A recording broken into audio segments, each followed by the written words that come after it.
Charles Barkley just recently spoke about the Nuggets wasting Jokic's career. And I just want to read out this quote. I hope they make a trade. You cannot waste the Joker's career. He is the best player in the world. They could win again. They let two guys off the bench that were vital to them winning the championship. Their bench is weaker than water. Yeah, they won a championship, but they just let guys go. If you have got a guy that great, you have got to win some more. This guy's the best player in the world. Get greedy.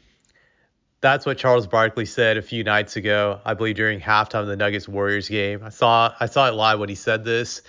And I'd say I agree with Charles Barkley 100% that when you have a top three player in the league, great. I think Jokic, you could say definitely he's the best player in the league. I know some can argue Giannis with his recent resurgence and a few other guys, but to me, Jokic is the best player. I can't really see anyone better than him right now, currently in the NBA, that I would pick over him. But when you have like the best player or best top three player in the league, you have a rare opportunity that you had to take advantage of because you're not going to get a player like Jokic often, especially if you're a franchise like the Denver Nuggets. You're definitely not going to get a guy like that through free agency or even a trade. It's highly unlikely. The only chance you're ever going to get a player like that again is through the draft. If we're being honest, the Denver Nuggets were very lucky to get Jokic. That was an accident. He wasn't on anybody's radar. No one thought much about it. Evident by the Taco Bell commercial they ran when he was drafted in the second round many years ago. They never expected him to be who he was. And the Nuggets were very fortunate to get Jokic because after the Carmelo trade, they had a brief moment of just decent success. And then after that, they were irrelevant for a period of time, and it didn't look like they were going to climb back to relevancy for a long time. That's what it seemed, that they were not doing so well with their rebuilding project, just I think around like the mid 2010s. So it didn't look too promising, and then Jokic hit the scene and he changed everything for them. And they were able to win one championship off of Jokic's dominance, that's for sure. Like they were able to win that one championship back nearly a year ago, a little bit over a year and a half ago, back in 2023.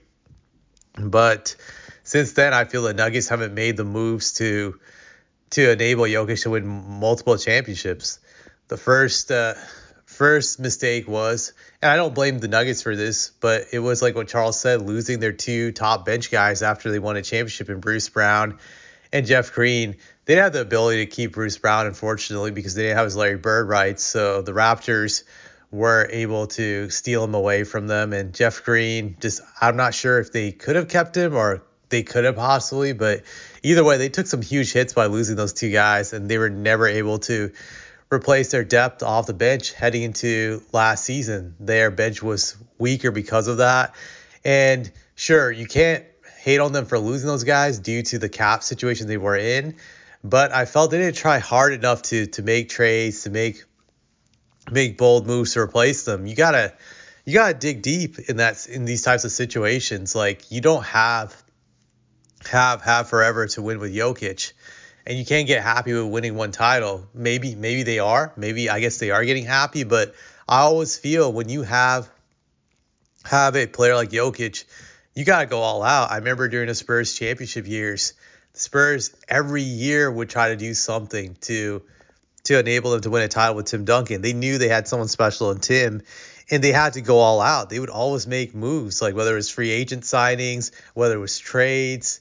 They were always on it. Like you couldn't say that they weren't trying the front office. They were all in. Just like about every year during the Duncan era, they were trying to do something that they just were always restless. That they were never satisfied, and the goal was to keep winning as much as they could, which was the right move to make. Looking back, I don't think they win 5 titles. If the front office got happy after 1 or 2 titles, they were restless.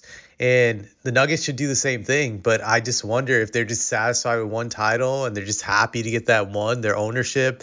And it's this era where just getting 1 is good and that's it. Just it seems like that because I feel that they haven't made the effort. Like losing KCP this last summer, just that was a big loss in my eyes. I don't think they have recovered from that. Granted, I still think with Jokic's dominance that they could finish the top 4 team in the West, but I feel just losing KCP now recently, and then their bench being depleted a year or two ago when they couldn't keep those 2 key guys. Granted, Westbrook has been surprisingly solid for them, but they're having a depth problem, and that a lot of that you gotta blame it on their management for not making the right moves to get the right players around Jokic to win. This was evident during the playoffs last year when Jokic was playing on God mode in that series against the Timberwolves. He started off slow the first few games, and then he suddenly turned it up, and he was just dominant. Especially in that game 7, he was dominant. I think him and Jamal Murray were both great in that game, and they were up by like 20-some points at one point in time in a game 7 on their home court, and then they couldn't maintain that lead. And a lot of that had to do with their lack of depth. The lack of depth killed them in that game 7, that they were just tired, and the Wolves were able to come back in that game and win. But if the Nuggets had some depth, I think they would have won that game 7. They would have won back-to-back in my eyes, because I thought they were a matchup problem for the Celtics. And even with Porzingis, they would have still creamed the Celtics. Just that to me is just terrible when a team can't repeat simply because their front office is inept. And that's really what that was. So I felt they blew that last year, but they could have had a sure thing of winning back-to-back. And maybe it is because their ownership is cheap and they don't want to pay the luxury tax or go through all the financial stuff to keep a championship team to have a consistent winner. But I like to see teams go all in when they have an opportunity to win championships, because I don't think it comes often for most franchises unless you're a big market. And even now, if you're a big market, I don't think that's guaranteed. I look at the Lakers, just they look terrible, and I don't see them being a contender.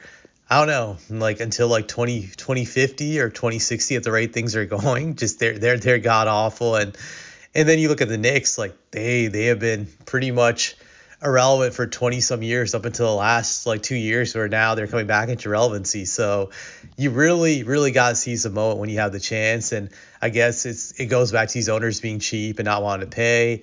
And also what I'll say though is if you make the investments to win, it still pays off your owner, because the valuation of your team increases by like tenfold. So that's how you get the money back that you paid. So that's just something to consider. But I definitely like to see the Nuggets make some moves, because they're an exciting team to watch, and I like to see them go on another deep run. That would be pretty cool, but we'll see. We'll see what happens. Hopefully they don't waste Jokic's prime years. That's pretty much all I had to say about it.